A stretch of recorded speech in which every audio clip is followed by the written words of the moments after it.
అన్యాయం జరుగుతుంది. అన్యాయం కూడా కాదు, తీవ్ర అన్యాయం జరుగుతుంది.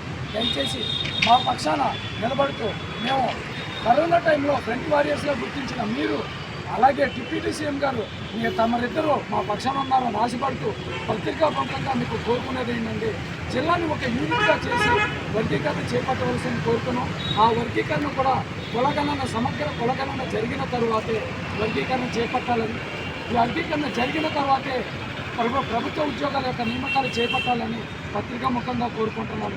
ఈ రిజర్వేషన్ శాతాన్ని పెంచాలని మేము మీడియా మిత్రుల ద్వారా మిమ్మల్ని కోరుతున్నాం. దయచేసి మా యొక్క ఆర్థిక సామాజిక స్థితిగతులను అంచనా వేసి మీరు వర్గీకరణ జరపాలని కోరుకుంటున్నాం. ముఖ్యంగా విజయనగరం జిల్లాకు వచ్చినట్లయితే ఎలా ఉన్నదండి?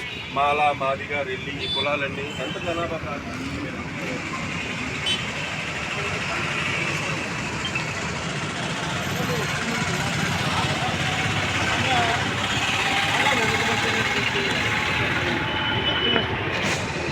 చాలా దారుణంగా చూస్తున్నాం.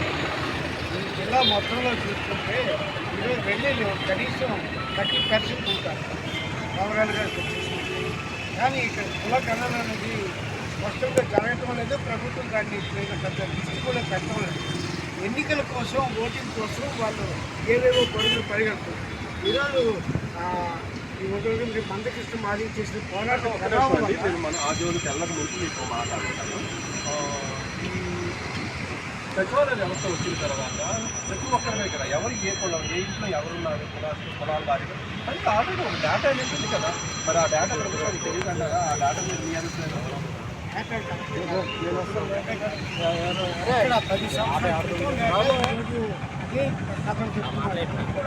కానీ కుల గణన అనేది గతంలో చెప్పాను.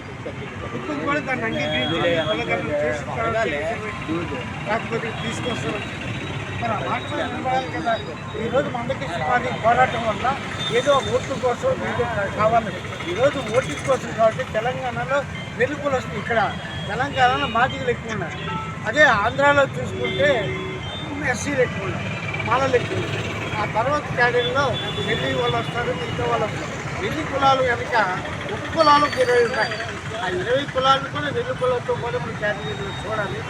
ఆ గణాంకాలు సరిగ్గా ఉంటేనే.